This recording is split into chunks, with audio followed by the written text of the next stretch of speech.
இது வரைக்கும் மீனராசிக்கு என்ன நடந்துச்சு, இந்த சனி பயிற்சி மூலியமா எதை எதிர்பார்க்கலாம், எதை எதிர்பார்க்க கூடாது, வாழ்க்கையில் நினைத்து பார்க்க முடியாத உயரங்களை எட்ட முடியும். அதுதான் மீனராசியுடைய அடிப்படை.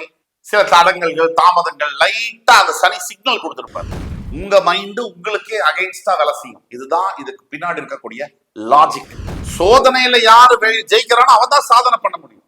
எல்லாமே நல்லா இருந்து சாதனை பண்ணிட்டு அதுக்கு பேர் சாதனையே கிடையாது. நீங்க உங்களுடைய வசதிக்கேற்ப உங்களோட மனசாட்சிக்கு இப்போது விரோதம் இல்லாத தான தர்மங்களை செய்ய வேண்டும். மகாகால பைரவர் கோவில் இருக்கு, முடிஞ்சதுன்னா அங்க போங்க. முடியலையா, உங்கள் அருகாமையில் இருக்கக்கூடிய திருநாய்களுக்கு உங்களால் முடிஞ்ச உணவு, தண்ணீர் போன்றவற்றை கொடுங்க. இவ்வளவு பிரச்சனைகள் வரும்னு இருந்தாலும் இதுலயும் நான் நிக்கிறேன் சார், இந்த அடிச்சு காமிக்கிறேன் அப்படிங்கிற நம்பிக்கை யாருக்கு இருக்கோ,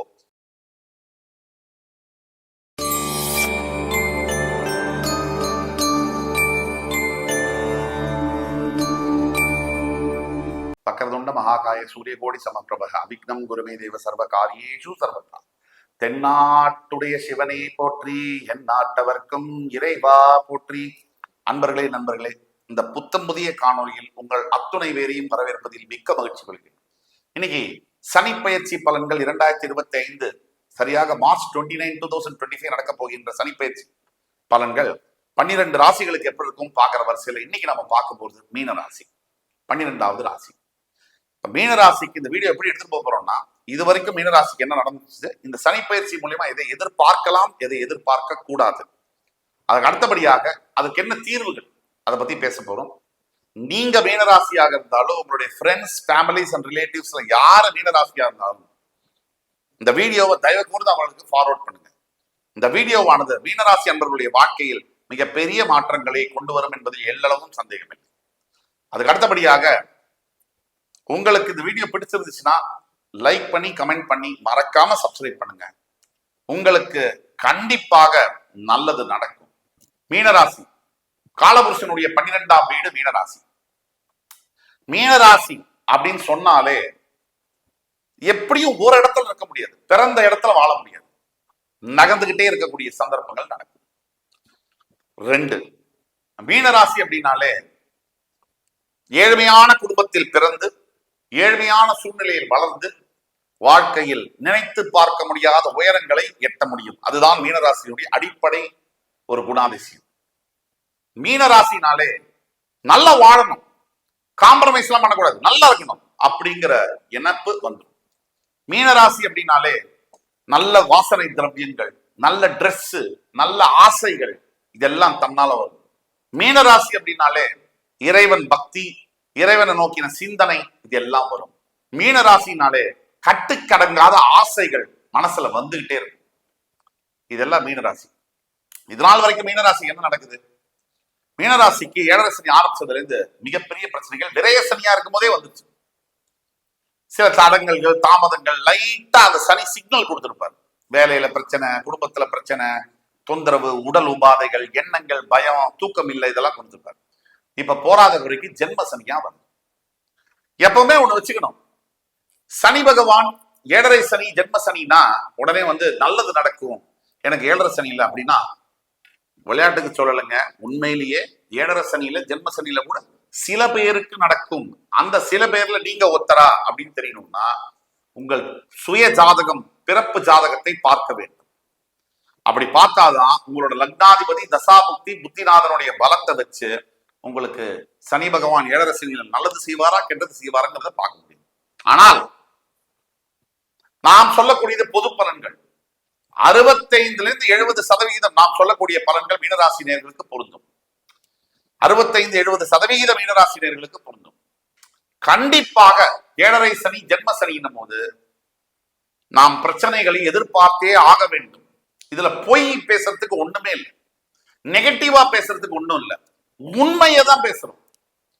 கண்டிப்பாக பிரச்சனைகள் எதிர்பார்க்கலாம், தவிர்க்கவே முடியாது. முதல் பிரச்சனை என்ன, 7.5 சனினா என்ன, ஜென்ம சனினா என்ன? 30 வருஷத்துல உங்க ராசிக்கு பக்கத்து வீட்லயோ முன்னாடி வீட்லயோ உங்க ராசியிலயோ அது 7.5 சனி.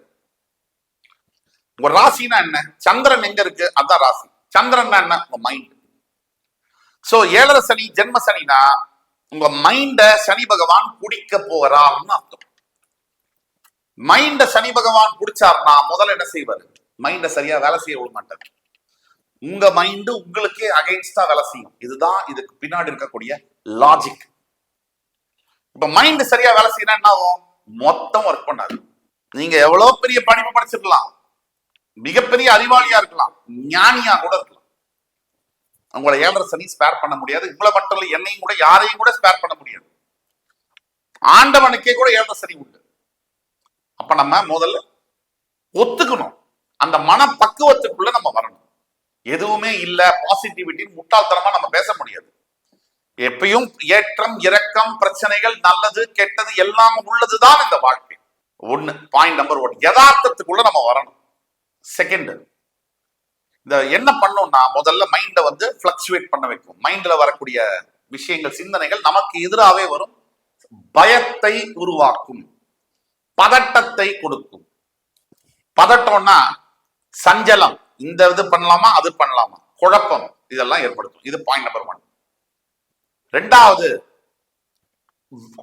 உறவுகளில் முக்கியமான உறவுகளில் விரிசல்களை ஏற்படுத்தும். 20 வருஷமா சூப்பர் ரிலேஷன்ஷிப் ஹஸ்பண்ட் வைஃப், இப்ப பிரச்சனை ஏற்படும். அம்மா பையன் அப்பா பையன், அப்பா அம்மா பொண்ணு அப்பா பொண்ணுக்குள்ள சூப்பர் ரிலேஷன்ஷிப், இப்ப பிரச்சனை ஏற்படும். மாமனார் மாமியார் மருமக சூப்பர், ஆனா இப்ப பிரச்சனை ஏற்படும்.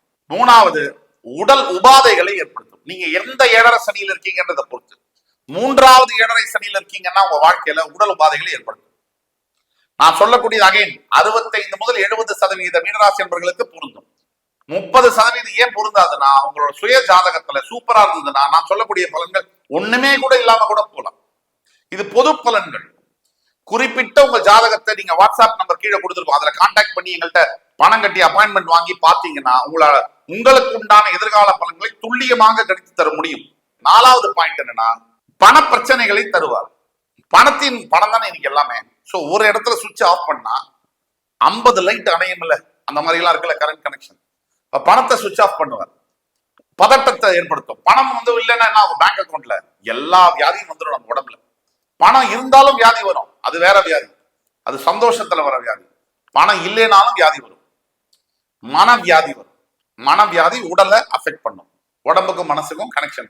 யாருக்கிட்டையும் ஒரு நல்ல ஒரு இன்டர் பர்சனல் ரிலேஷன்ஷிப், ஒரு நல்ல இணக்கமான சூழ்நிலை இல்லாத மாதிரி பண்ணும். ஹஸ்பண்ட் அண்ட் ஒய்ஃப்குள்ள எங்கோ சம்பந்தமே இல்லாதவர்கள் மூலியமாக பிரச்சனைகளை கொண்டு வரும். கருத்து வேறுபாடு மூலியமா நான் தனியா இருக்கேன் நீ தனியா இருக்கேன் என்ற அளவு கொண்டு போய் விடக்கூடிய வாய்ப்புகள் இருக்கு. 5வது, பிசினஸ்ல உங்க பார்ட்னரோட உங்களுக்கு பிரச்சனைகளை ஏற்படுத்தும், பிசினஸ் ஹால்ட் பண்ணும். 5வது. 6வது, உடம்பே வந்து ஒரு நல்ல ஆக்டிவா இருந்த ஆளு சோர்வாயிடுவீங்க. இதெல்லாம் வாய்ப்புகள் இருக்கு, அந்த மாதிரி வரக்கூடிய சான்சஸ் ஆஃப் தேர். இது எப்படி கையாளணுங்கிறது நான் சொல்றேன். 7வது, சில தேவையில்லாத பேட் ஹாபிட்ஸ், மனசுல வரக்கூடிய குழப்பத்தினாலையும் பிரச்சனைனாலையும் சிகரெட்டு தண்ணி தேவையில்லாத பேட் ஹாபிட்ஸ் எல்லாம் வரக்கூடிய வாய்ப்புகள், தீய பழக்கங்கள் வரக்கூடிய வாய்ப்புகள் உண்டு.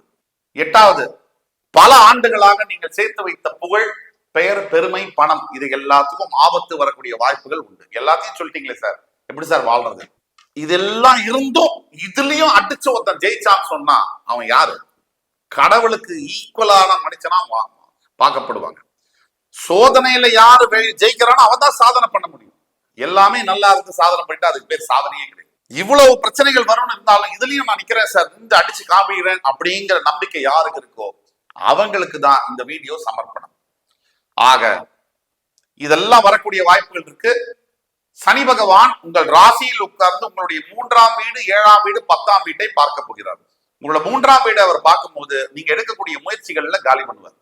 7ஆம் வீடை பார்க்கும்போது குடும்பத்துல பிரச்சனைகளை கொடுப்பார். 10ஆம் வீடை பார்க்கும்போது செய்யக்கூடிய தொழில காலி பண்ணுவார். இதான் விஷயம். இப்ப இப்படி இருக்கு. இதற்கூட தீர்வு என்ன?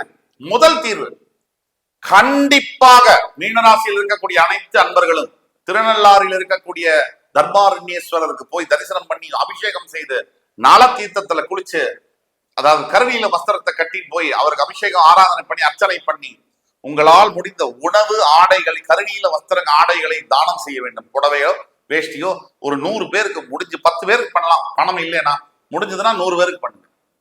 2வது, படிக்க முடியாத ஏழை பெண் குழந்தைகளுக்கு உங்களால் முடிந்த மாதந்தோறும் உங்களால் முடிந்த தான தர்மங்களை செய்யுங்கள். 2000மோ 1500 5000மோ 10000மோ உங்கள் வசதிக்கு ஏற்ப.